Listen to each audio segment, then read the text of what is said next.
Welcome to the Drexel Seymour Show. This show is to encourage you to rise up and take your position. Today we have a very special guest today, Tiersa Hall.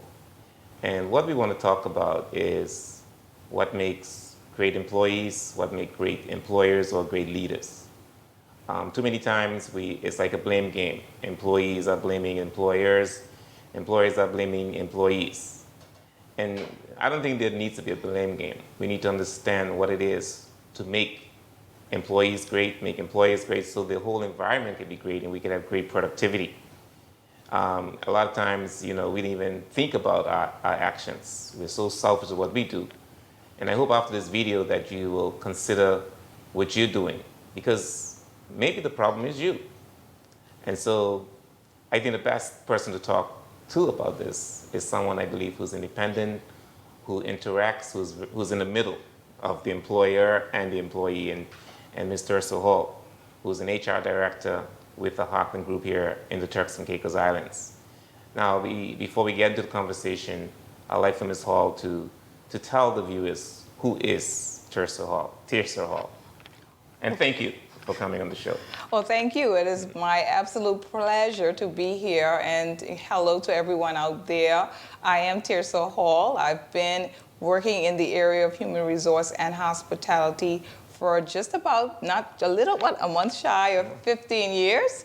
And I am truly passionate about the hospitality industry and growth and leadership. And I have pretty much dedicated a lot of my time and focus on cultures, developing cultures, behaviors, and ensuring that we have a solid, work culture base between the management and, of course, the employees. So it's great to be here. It's great to be able to add value of any kind to anyone that is interested in learning more about the industry. Thank you very much. That's a great introduction. I mean, I think with 15 years experience, you're pretty, you're well versed in the area to talk about this topic today. Now, Tiersa, as I said in the introduction, there's a lot of concern about the turnover as well in organizations. Employees are not happy. Employers are not happy with the employees. They're not performing. They're even afraid to, reprimand them, especially if those employers are on work permits. They just don't want to touch it. But I believe all this can be corrected if we have great employees. At the end of the day, there are great human resources for any organization. We need them. So let's look at the employee point of view now. A lot of the employees, I believe, are doing great, and some are doing average, and some are not doing at all. So what is the problem with employees from where you stand, and what do you think we can do to make employees great? Okay, well, I think for employees are so variant. And their concerns, their desires for growth, especially in a time like this, it can be challenging. Trying to place yourself for a role, trying to understand what the rules are while the economy, the structure of organizations are constantly changing, trying to ensure that you meet the expectations can be difficult. I think one of the biggest challenges in terms of the employment arena, in terms of persons not being able to place roles, is the fact that they don't quite understand what is expected of them. They're not clear on what the rules require, and so that can be difficult if you don't know your way around. One of the most common things that happens in Turks and Caicos is the biggest barrier to persons being able to achieve success is this concept of I know everything. I know everything that there is to know to be career ready. So most times you would find that there's a workshop that's hosted for resume writing or a workshop that is hosted for skills to build and interviewing, and people will pass over that and go straight for the job fair. And so they say, I know that stuff already. And one of the biggest mistakes you can ever make in your life, whether you're in career, whether it's in a business idea or motive that you have, is to say that I already know. Because when you say you don't already know, you make no additional effort to try to educate yourself, and then there are things that you potentially miss.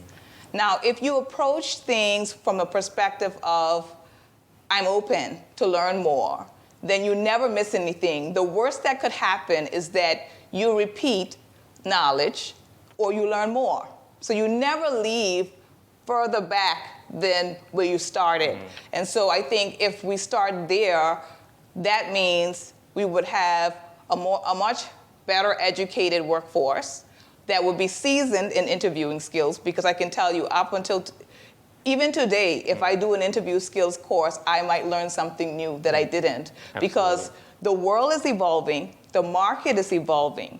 And so as these changes happen, then quite naturally there will be new skills to learn. And everything comes with what? Practice. Yes, yes. Now you mentioned in your response that some employees do not know the expectation of them. Why is that? Because when an employee is recruited, don't they have a job description? Don't they have details of what are expected of them? And don't they have appraisals every 3 months or once a year? Shouldn't they know upfront what is expected? So what do you mean that they don't know? Well, see, when you're talking about maybe a job description or the details of the job, that's one area that they may be able to read and understand. But when you're hiring an individual to work in your organization, there's two areas that you're looking at.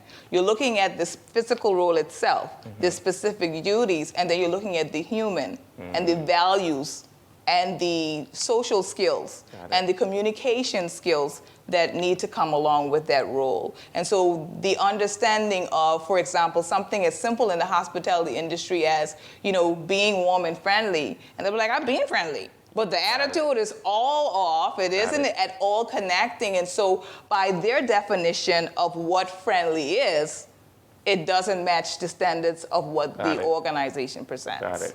Got it. So it's more than just the actual rule. It's your character as well. Yes, your character, the values you have and how they match with an organization. You see, a lot of times when people do interviews, they're only thinking about, I hope I get that job. I hope I meet that resort's expectation. But you should be interviewing also to make sure that the values of that organization matches who you are too. Good point. Because you can learn tasks, but you can't force values on someone. Absolutely. So if I believe in something, then quite naturally, and the company believes in it, then quite naturally we'll have a good gel, because I'm going to further the initiatives of the company because they're tied into the goals and the values that I have. It lines up with you. Yes. Yeah. So do you think that another reason that employees are not great is because they're in the wrong position? They just on a job to get a job. That's not really what they want to do. Do you think that's a problem? I think that is a great problem here in Turks and Caicos, is ensuring that people know what their goals are. They know what their skills are. They know what they value. There's a difference between doing what you want and doing something that you're passionate about and that you truly believe in. And so I think we need to do more in sparking that and allowing people to go through that thought process. Sometimes it's just simply asking, what do you want to do in life? Opens up a different thought process. So as you have said, persons may sign up and say, I need a job. Let me find anything that I can do. Or they're following the stigmas or the stereotypes of what people say a role is or isn't. And so they don't allow themselves to even explore what the opportunities are before they decide what it is that they want to do. Now, what about coming to work on time? Because I met someone the other day, and he was telling me, he was from the Bahamas, and he was working here in Turks and Caicos. And he was telling me, say, how blessed we are. He said, but Drexel, the young people, to me, it seems like they come into work just for paycheck. And he say, some of them come into work drunk, some of them come into work on drugs, and then they don't show up, they show up late, and then they end up complaining. And I was taken aback. He said, young people are coming to work drunk and drug up. Wow. Well, I would definitely say that we're in a different time. And one of the things that I always point out, especially because I'm so passionate about work cultures, is that this is the first time in history that we have 5 different generations working in the workforce. Okay. That means the time is different. Mm. So what you find is you have employers, managers, senior executives from different levels and walks of life. I always say I'm in the middle because I'm a millennial that pretty much have been exposed to all the various groups, and the younger generation I can still relate to in a great way. But the traditional way of doing things, the expectations of you being someone of your word, you staying and paying your dues, and you work with an organization, you don't worry about the pay, and you take your time, and you can be there for a long time, and you can grow. That is not the world that we're in right now. The newer generation is not interested in a long period of sitting in a role to become something. They're interested in, they're goal-oriented, they're unapologetic about it, and they are very focused on growing. And so whether you like it or not, the adjustments have to be made because these persons need different things to keep their attention. And so you're going to have to set out clear growth paths for persons of the younger generation. And so if you can tell them, here, this is what you need to complete, then you'll move here. You move and complete this, then you will find that you have better retention in those persons. You'll find that the commitment is always there. Another thing that I would say in Turks and Caicos in the culture is that you have to constantly remind our culture where you're trying to take them. You can't just say this is the role and someday you're going to grow and not remind them where you're taking them, because the role will become difficult. Things will be more challenging for them. They're going to, get a little frustrated because when you're growing something, you got to stretch it, right? It's going to be pushing you against what you normally would do. It's going to be creating a healthier habit. And so when you do that, then you have to constantly say, I know it hurts. I know it feels uncomfortable, but this is where I'm trying to take you. I'm trying to take you to this next level. And I find if there's consistency, if there's constant communication, and I always say open-ended questions, because open-ended questions always gain commitment. So if you ask the question, the answer they give is their commitment to continue the process. And if you do that, you're going to get better results. Okay. So what about while you're on the job, whereby you're using your mobile phone, and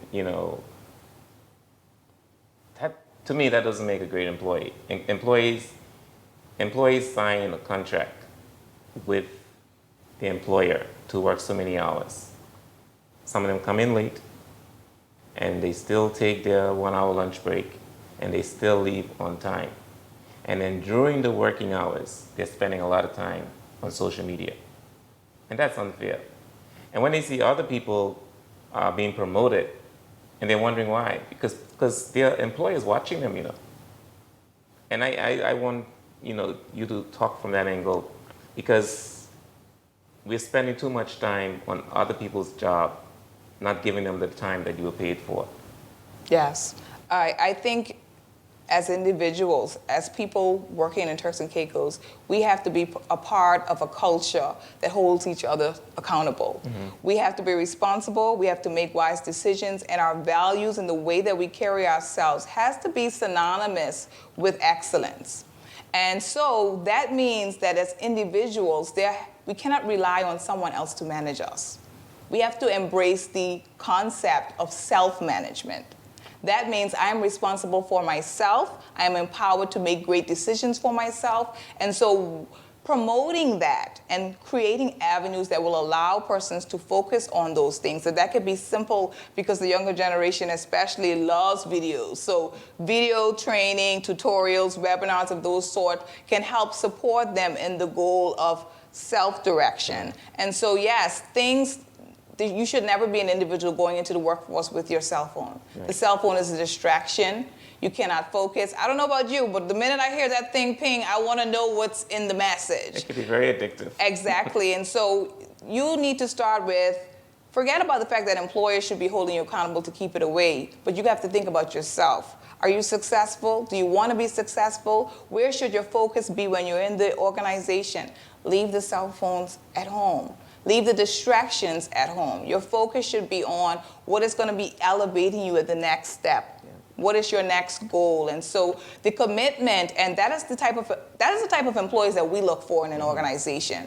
People that are self-motivated, people that are desiring to grow within an organization. It's easy for us to say something. We can say all day, right? And there's a popular saying that the road to hell was paved with good intentions. So we can say, oh, I intend to be, or I want to be successful, but are you willing to do the work? Are you really serious about growing and developing yourself? And I think the minute that you start to focus on those things, you will see quite easily all of the distractions. Now, no one will be requiring you to do them. You're going to automatically start to put them aside. Well, before we move on to the employer, I want to say one more thing about the employees. So we have employees that may be tasked with a role, and that's all they focus on, that role. But as an employer, if I see that individual now is interested in learning other aspects of the organization, I think that also makes the employee great. Because you have some individuals, all they focus on is what they were hired for. And you have others who just want to learn more and more about the organization. And they're always being proactive, willing to go into other areas, asking to work in other areas. And I think that also makes a great employee. What do you think? Yes, I think we need to dispel this myth of that is not in my job description.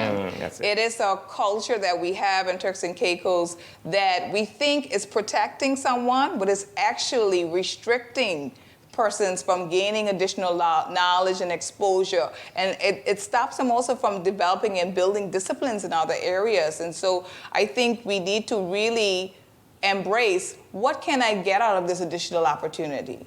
You know, what else can I learn? What is in it for me? Sometimes we don't even think about whether something is in it for me or it could benefit you. It's just, I don't want to do it because someone is forcing me to do something that I don't want to do. But a lot of opportunities, especially in the hospitality industry, come from persons from humble beginnings.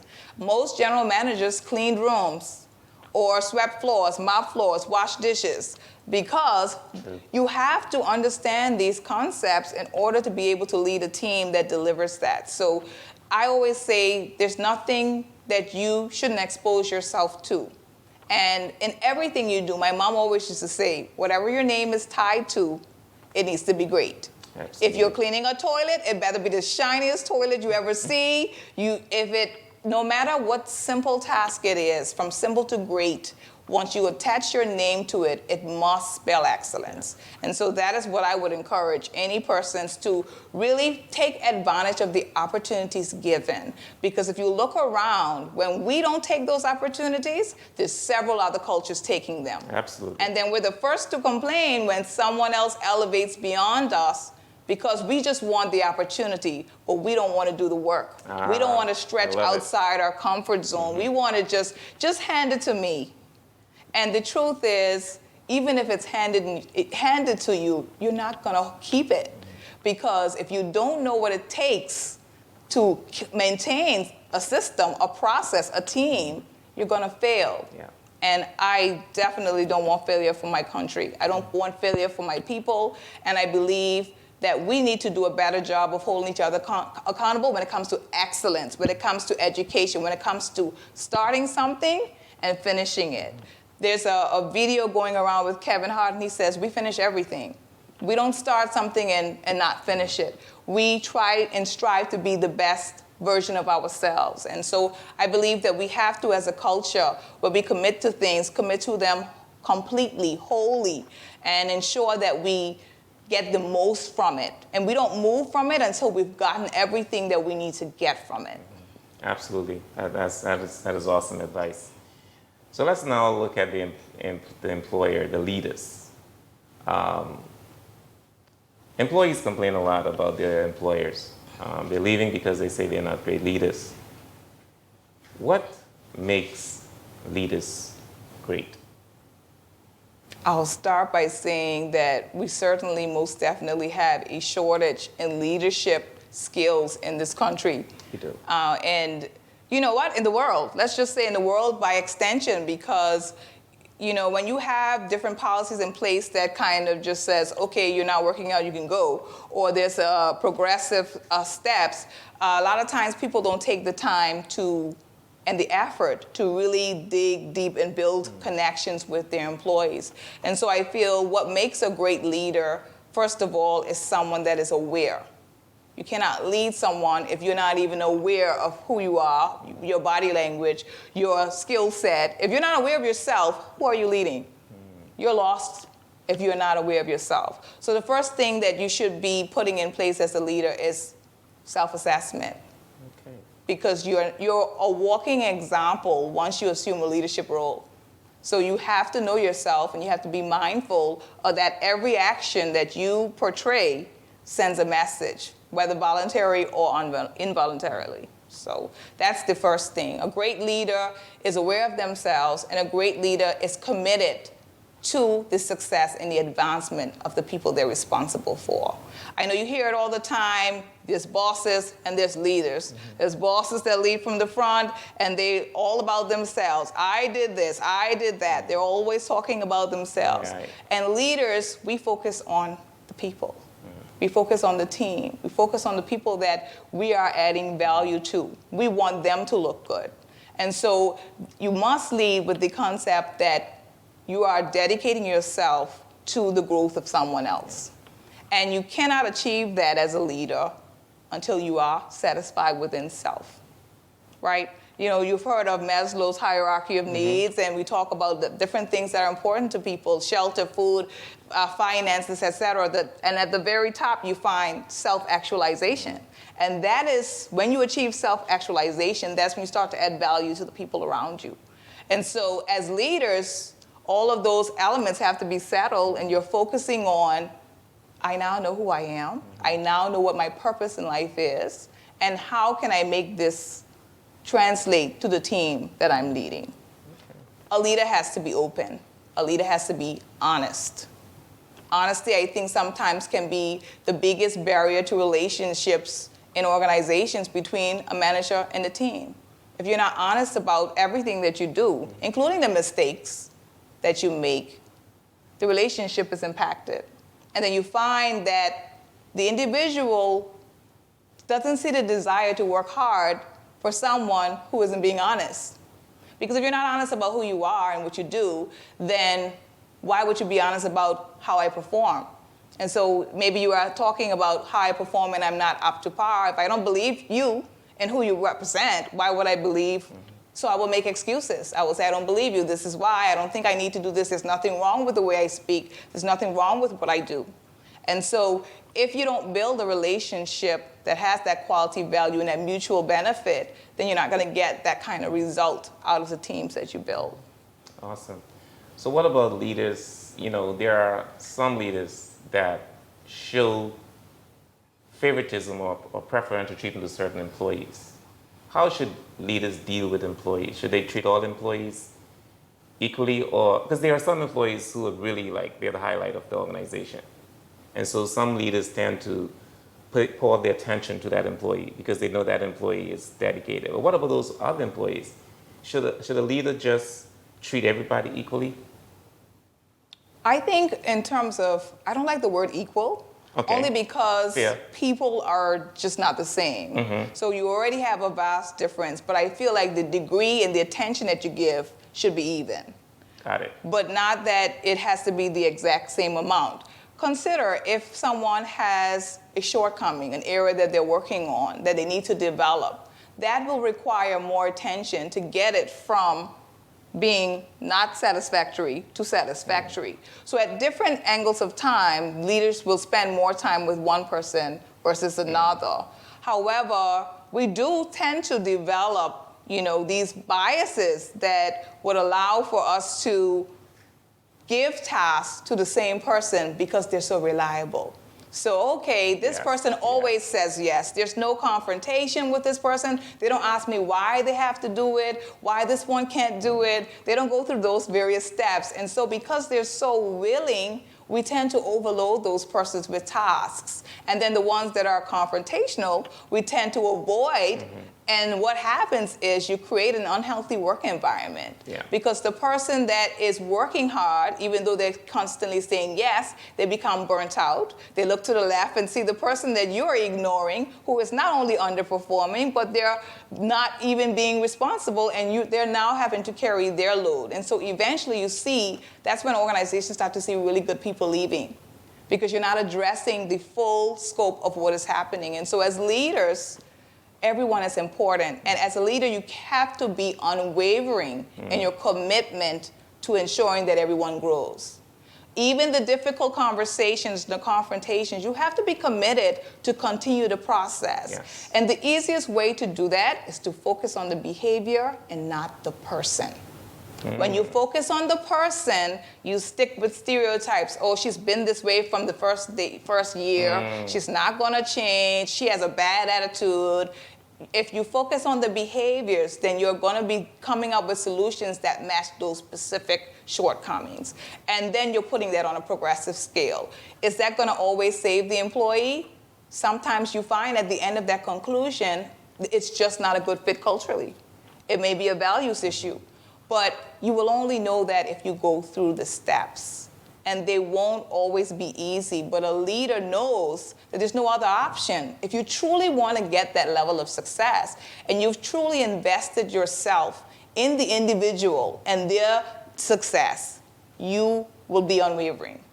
If you don't invest, it's easy to disconnect.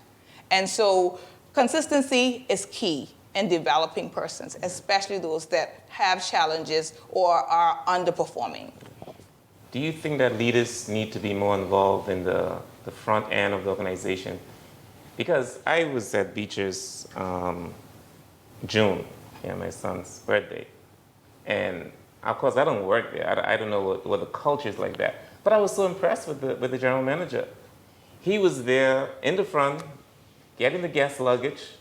And he was there on the cart, moving it from one, because they have different buildings. I was impressed. I say, well, because some leaders, they just spend their time in the office. They're not outside of their office interacting with the staff.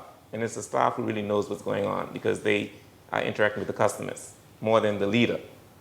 So what do you think about that? There's this concept that they refer to called MIBWA. We call it MIBWA, but it's basic MIBWA, MBWA. And that's basically management by walking around.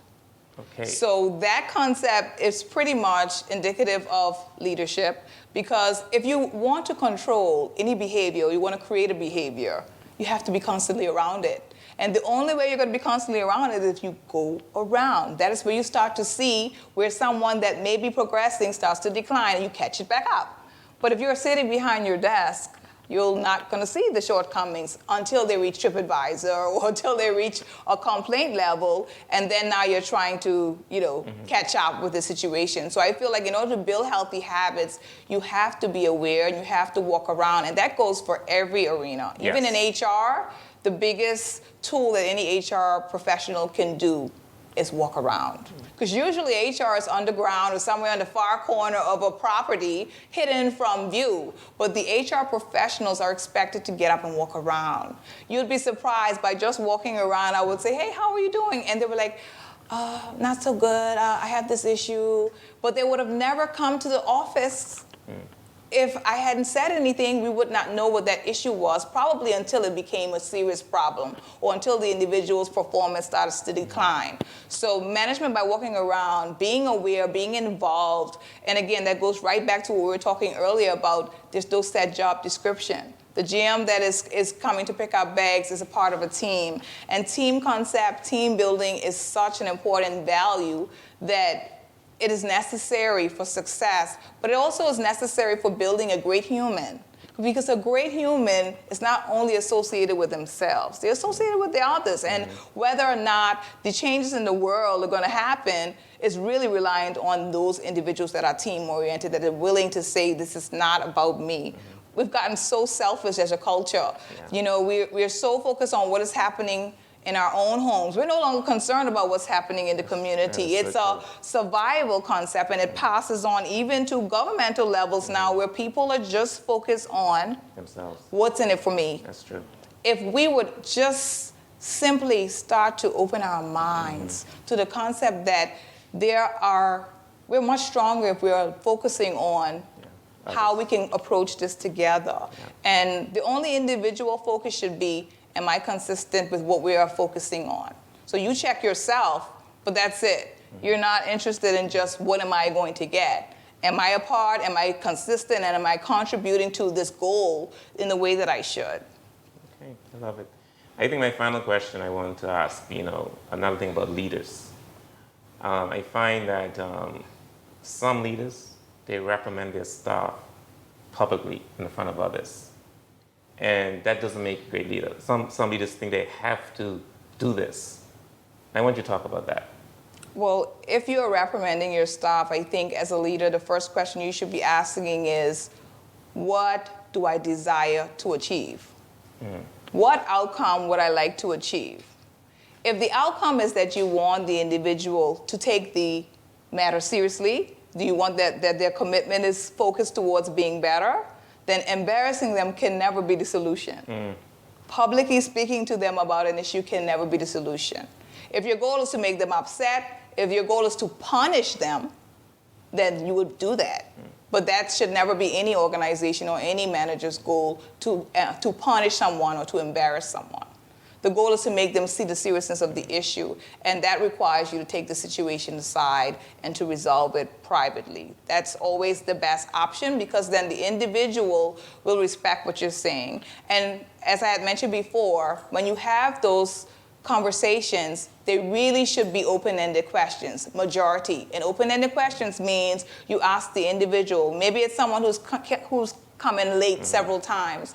When they come in, instead of saying, you were late every time, you're always late, you can start the conversation by saying, what time is it?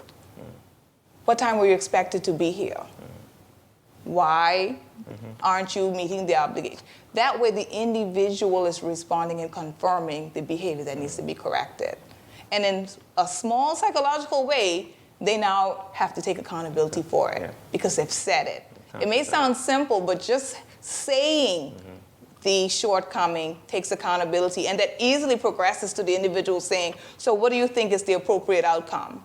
And so now you find yourself no longer fighting with someone to accept the written warning, because they're going to suggest that. Because if they don't, then what does it do? It makes it obvious that they are not being true and honest with themselves. And so I think we need to take a more proactive approach to open conversation, and this being, let's decide together what is the right approach.